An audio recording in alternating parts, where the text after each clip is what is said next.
المستمعية الجزائرية للصحافة، أهلا بكم. بداية، اصطدام 3 بواخر ببعضها البعض في الرصيف وانقلاب رافعة مينائية بميناء بجاية. الحادث خلف إصابة عامل بجروح، نقل بعدها إلى المستشفى ليتلقى العلاج اللازم، إضافة إلى تسجيل خسائر مادية.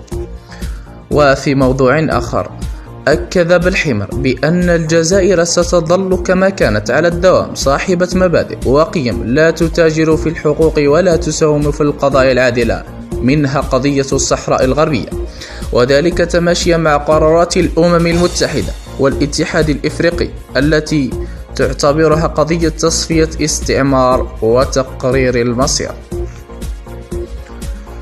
استؤنفت صباح هذا الأحد الرحلات الجوية الداخلية لنقل المسافرين عبر مختلف مطارات الوطن، وذلك بعد حوالي 9 أشهر من التعليق بسبب تفشي جائحة كورونا.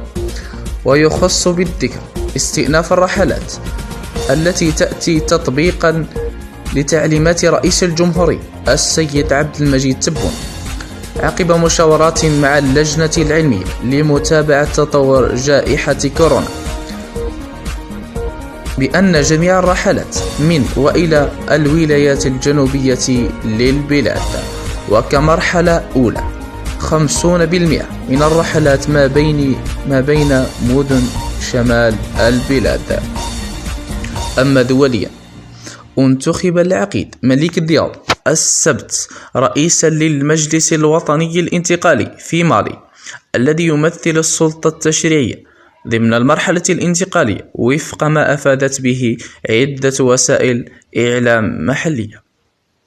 نهاية الموجز، كنت معكم أنا لياس بوغاد، في أمان الله.